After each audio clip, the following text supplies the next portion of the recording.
모든 백성에게 칭송을 받으니 주께서 구원받는 사람을 날마다 더하게 하시니라. 아멘. 아멘. 지금 한국교회는 위기 가운데 있습니다.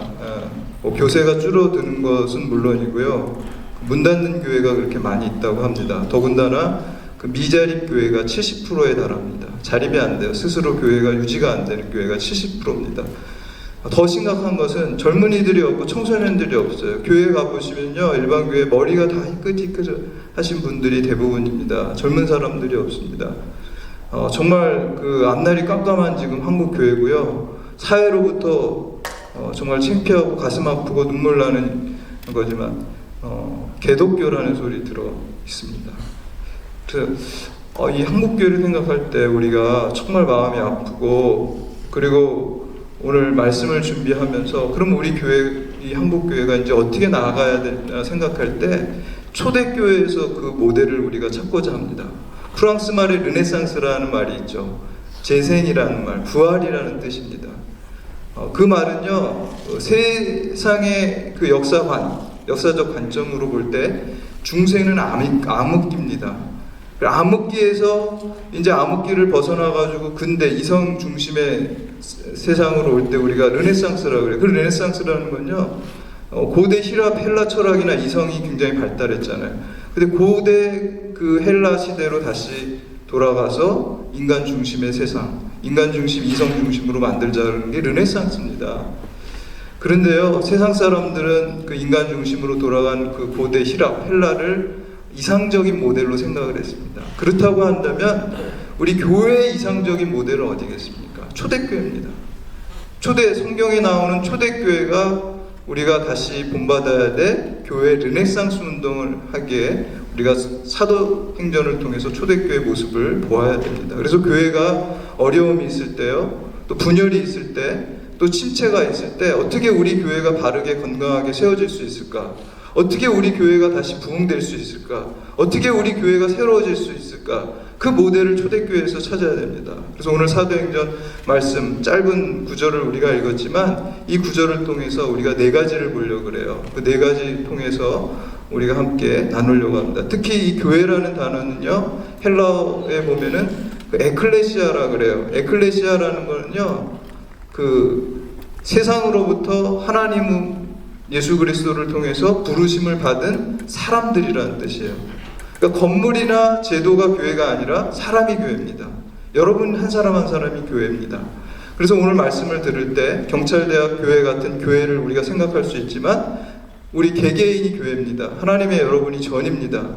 내가 에클레시아, 예수 그리스도로부터 세상에서 부름받은 교회로서 내가 어떻게 믿음 생활을 해야 되는지 결단하고 다짐하는 시간 되시기를 주님의 이름으로 축복합니다. 아멘. 제가 사실 오늘 이 설교 제목을요, 이렇게 정하려고 그랬어요. 교회만 다니지 말고 교회가 되라. 여러분이 교회가 돼야 됩니다. 그런데요, 그게 보니까 책 제목이더라고요. 어떤 목사님이 그런 책을 쓰셨어요.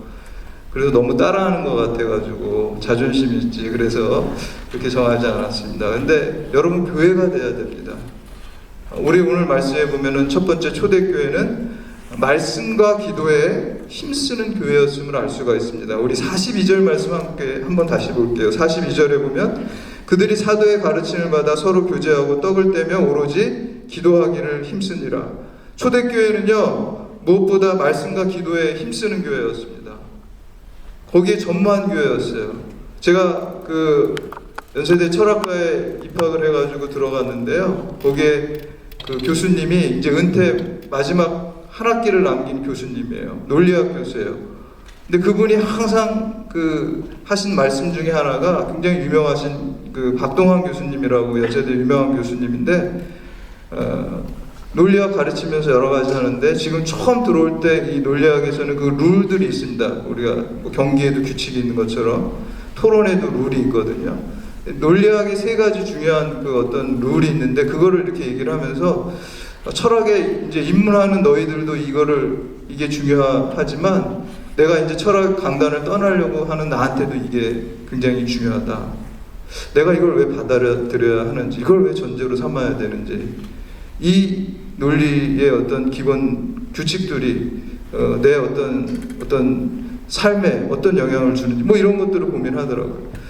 그래서 이 논리학의 세 가지 기본 규칙이 철학에 들어온 사람에게도 고민되고 나가는 나에게도 고민된다, 이렇게 얘기를 했어요. 그러면서 하시는 말씀이 항상 베이직이 중요해, 기본이 중요해, 이 얘기를 계속 하셨어요. 여러분, 우리 믿는 사람들, 초신자나 아니면은 목사님이나 장로님이나 신앙생활을 오래 하신 분들에게 다 똑같이 해당되는 기본이 뭡니까? 말씀과 기도예요. 처음 신앙생활을 시작할 때도 우리가 말씀 기도가 제일 중요하고요. 신앙을 오래 하는 우리가 주님 앞에 설 때까지 제일 중요한 것은 말씀과 기도가 가장 중요합니다. 우리 한국 교회가 모델로 삼은 미국 교회가 있어요. 시카고에 있는 그 윌로우 크릭이라는 교회가 있습니다. 빌 하이벨스 목사님 심호하시는 교회인데요. 한국 교회가 많이 모방을 했어요. 그 윌로우 크릭 교회의 어떤 프로그램이라든지 이런 거를 다 가져와가지고 30년 동안 많이 따라했습니다. 부흥도 하고 성당도 했습니다. 근데 2008년도에 이 그 빌 하이벨스 목사님이 쓴 책 중에 폭로라는 책이 있어요. 폭로라는 책. 폭로하면 어떤 이미지가 떠오르세요? 뭐 나쁜 거를 이렇게 드러내는 거잖아요. 아니면 뭐 양심 선언하는 거잖아요. 그 부제목이 이거예요. 지금 우리는 어디로 가고 있는가? 우리 교회가 지금 어디로 가고 있는가? 그러면서 그분이 하시는 말씀이 우리 윌로우 크릭 교회가 정말 여러 가지 이벤트나 뭐 어떤 행사나 또 아니면은 프로그램을 통해서 기업 못지않은 큰 성장을 올렸지만, 성과를 거두었지만 영적인 본질은 다 놓쳤다. 말씀과 기도라는. 그러면서 말씀과 기도로 돌아가자는 교회 부흥의 르네상스 운동을 전개했다는 것입니다. 우리가 말씀과 기도가 중요합니다. 두 번째는 사랑을 실천하는 교회가 되어야 됩니다. 우리 42절 보시면은 서로 교제하고 떡을 떼었다라고 말하고 있습니다. 서로 교제하고 떡을 떼었다는 것은 사랑을 나눴다는 거예요. 서로 밥을 먹는 거는 친밀한 관계잖아요. 우리가 가족을 뭐라 그럽니까? 다른 말로 식구라 그래요. 밥을 같이 먹는 입이잖아요. 여러분도 우리 다 영적인 식구입니다. 지금 드시고 계시잖아요.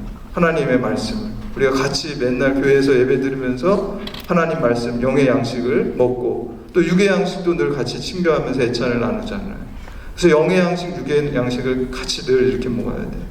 그래서 초대교회는 보면 서로 떡을 떼는 관계였어요. 또 한 가지 더 결정적으로 중요한 거는요, 여기에 보니까 가진 자나 또 없는 자나 똑같이 자기의 물질의 소유권을 주장하지 않고 유무상통했다 그랬어요.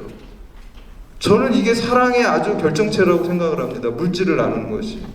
또 이렇게 얘기하면 목사님 너무 이렇게 물질주의자신가 봐. 그게 아닙니다. 우리가 물질을 준다는 건요, 영적인 의미가 거기에 있어요. 액수의 문제가 아닙니다. 누군가 사랑하지 않은 물질을 내놓지 않습니다. 사랑하기 때문에 그 사랑하는 마음을 가지고 거기에서 일시적인 감정에서 끝나는 것이 아니라 그거를 의지적인 차원까지 끌고 가서 그래야지 물질이 나오는 겁니다. 그러니까 물질을 누가 어려운 사람을 위해서 내가 준다는 거는요, 그냥 돈 몇 푼 주는 문제가 아니에요. 신앙적인 문제고 영적인 문제입니다. 의지적인 차원까지 끌고 가서 물질을 나눴어요. 근데 초대교회는요, 그거를 자기의 부분을 나눈 게 아니라 자기의 전 재산을 가난한 사람을 위해서 내 몸과 같이 사랑하는 마음으로 다 나눴어요. 근데 이 성경 말씀을 보고 누가 무릎을 쳤냐면요, 칼 마르크스가 무릎을 탁 쳤어요. 이거다. 내가 쳤던 게. 공산주의 사상. 가진 자, 없는 자, 뭐 있는 자 다 똑같이 다 잘 사는 공산주의 사상. 이 초대교회 모델을 보고 그 마르크스가 공산주의를 만들었어요. 근데 그게 역사가 증명하는 게 무엇입니까? 성공했습니까? 실패했습니까? 실패했잖아요. 역사가 증명하고 있잖아요. 실패 이유가 뭡니까? 막스는 정말 중요한 걸 놓쳤어요. 그게 성령의 역사고 하나님의 역사임에도 불구하고 하나님은 안 믿고 성령의 역사는 인정하지 않는 무신론자이면서 그 하나님의 그 역사와 성령의 역사의 결과만을 가져오려고 했던 거예요. 죄인된 인간이 그걸 억지로 뭐 있는 사람 억지로 빼면 피 흘려야 돼요. 투쟁해야 돼요. 공산국가들 사실은 뭐 계급 없는 사회라 그러지만 그 위에 지도층들만 잘 살고 그 밑에 있는 사람은 다 어렵고 가난하고 더 힘든 거잖아요. 그래서 하나님 믿지 않고 또 성령의 역사를 부정하고 사랑을 우리가 이룰 수 없다는 거예요. 여러분, 사랑하는 건 내 안에서 사랑하는 거 아닙니다.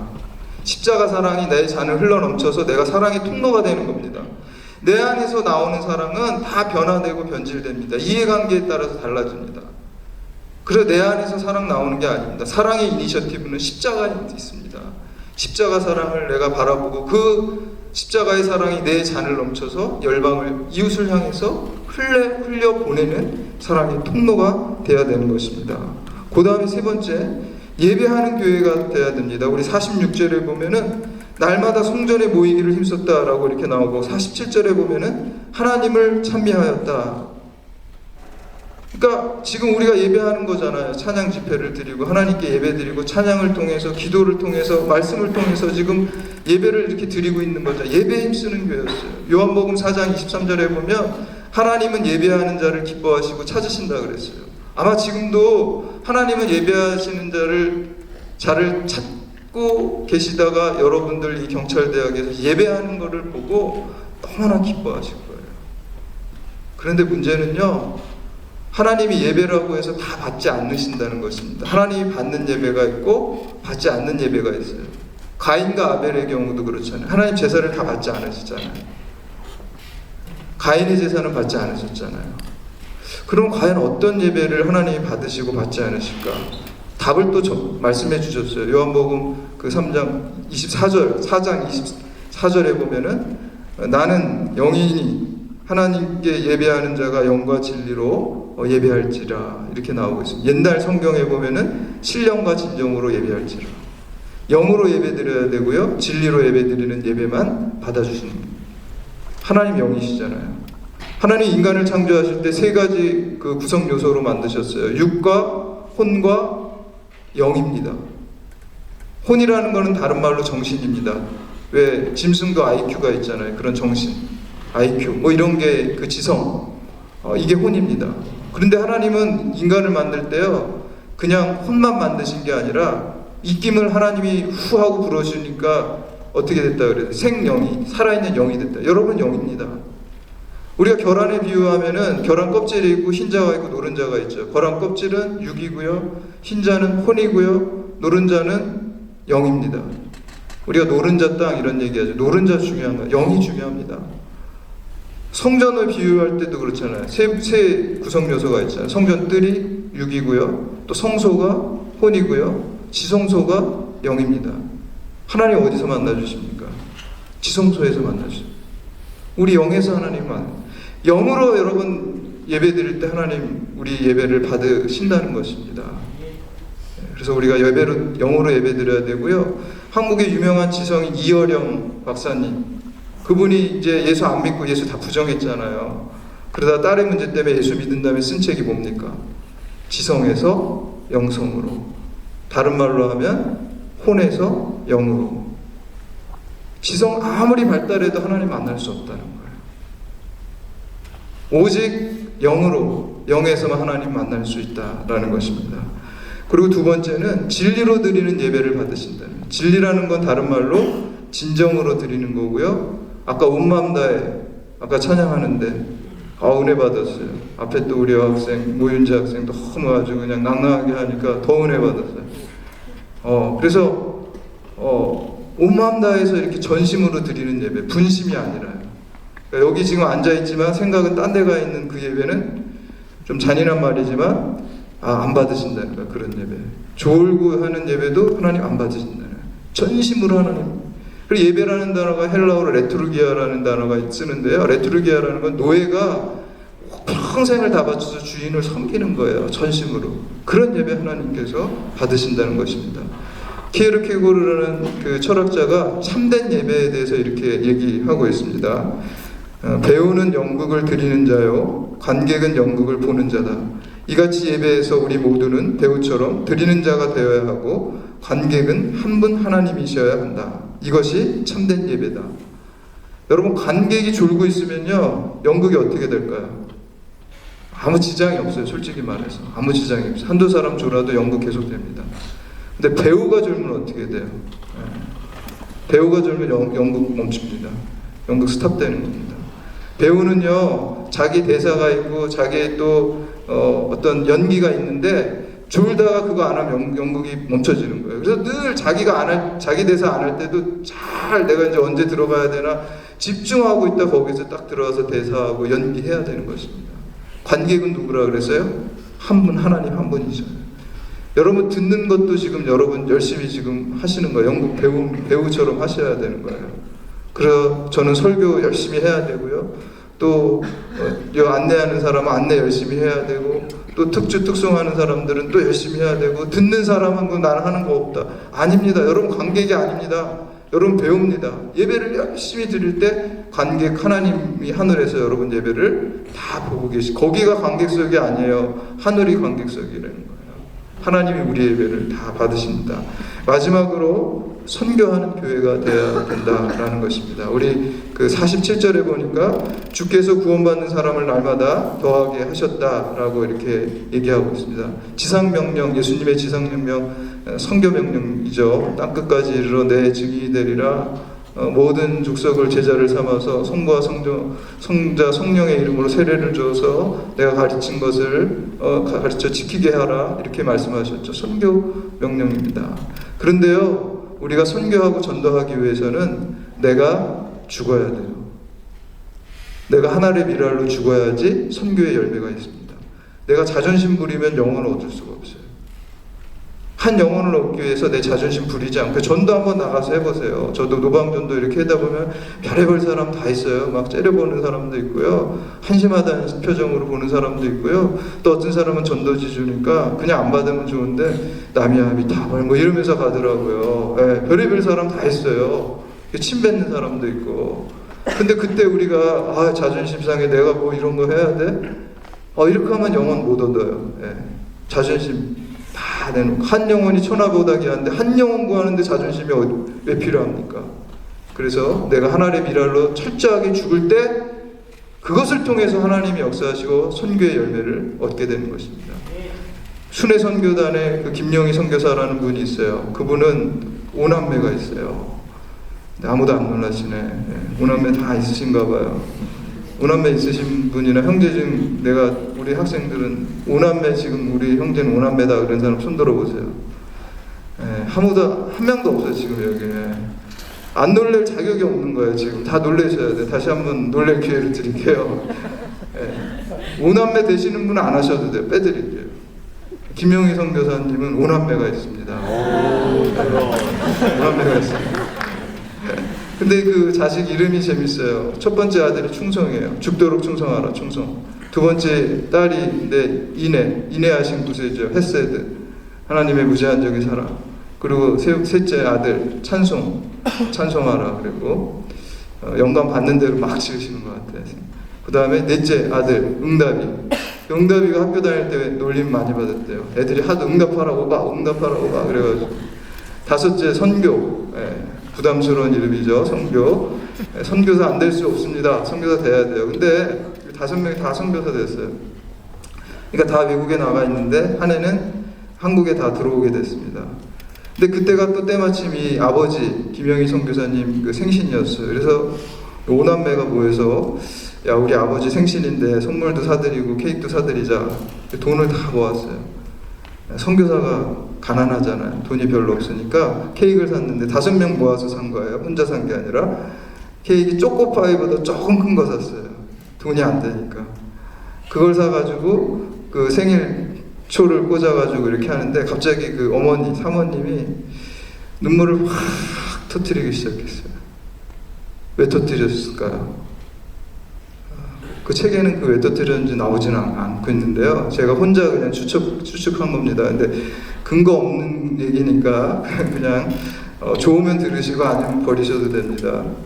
우리가 믿음으로 살지만 간간히 믿음으로 살다 보면 내가 왜 이렇게 사나 좀 이런 마음이 들 때가 있습니다. 세상적인 생각이 들어올 때가 있어요. 물론 그것도 기도를 통해서 극복합니다. 당연히 극복합니다. 근데 순간적인 그런 생각들이 들어올 때가 있어요. 내가 왜 이거 해야 되나? 자녀 5이 장성했는데 케이크 사온 게 초코파이보다 못한 거예요.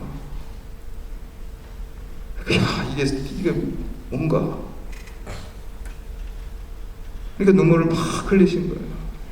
그러니까 분위기를 바꿔야 되잖아요. 그러니까 큰아들이 야, 우리 그 아버지에 대한 얽힌 그런 얘기들 한마디씩 돌아가면서 하자. 그래서 분위기를 싹 바꿨어요. 다시 돌아가면서 쭉 하는데 다 한 다음에 마지막에 충성이 차례가 됐어요. 근데 충성이가 자기가 아프리카의 기니비사우라는 곳에서 사역할 때 그 아버지가 거기에 잠깐 오셔가지고 하룻밤 자고 가셨어요. 그때 얘기를 하면서 아버지 그때 아버님이 하룻밤 제가 사역하는 곳에 와서 주무시고 가셨는데 그때 저한테 아버지가 편지를 써주고 가셨어요. 기억나세요? 그러니까 내가 그때 거기 간 건 기억나는데 편지 써준 건 기억이 안 난다.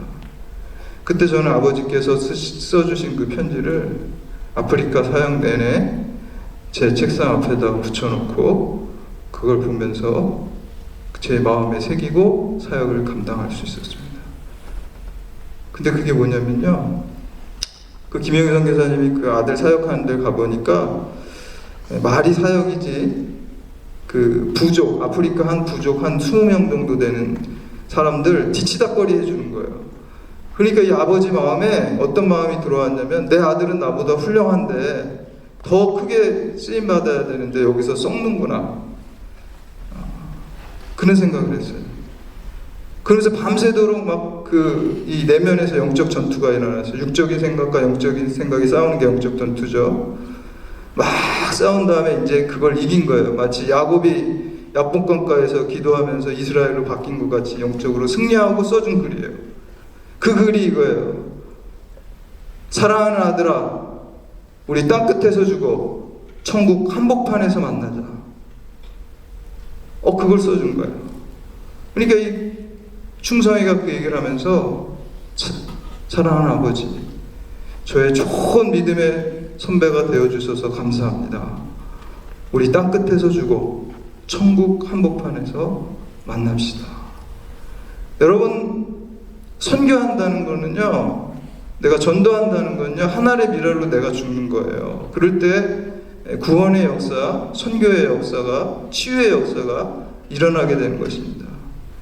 가브리엘 천사가 예수님께서 그 지상에서 공생의 사역을 다 마치시고 이제 승천하셔서, 부활 승천하셔서 천국에 올라오실 때 영접했어요. 영접해가지고 예수님을 영접한다며 예수님 얼마나 십자가 고통스러우시고 힘드셨어요. 그러면서 저 지금 이 세상에 있는 사람들이 이 사실을 다 아나요? 인류를 구원하시기 위해 그 죄를 대속하시고 주님께서 십자가 지신 것을 다 아나요? 그러니까 예수님, 아니 아직은 다 몰라.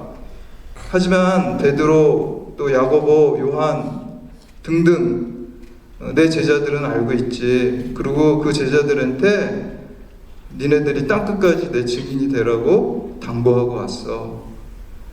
그러니까 가브리엘 천사가 이러는 거예요. 아, 그러시냐고. 그런데 만약에 그 제자들이 힘들고 그래서 그거를 증거하다가 이제 증인을 이제 그만하거나 혹은 그들이 다 사명을 다하지 못하고 죽으면 죽을 수도 있을 텐데, 그런 경우를 대비해서 어떤 대안을 다 마련해 놓고 오셨죠? 그러니까 예수님이 이렇게 대답하시는 거예요. 아니, 나는 내 제자들이 나의 증인이 될 거를 믿어.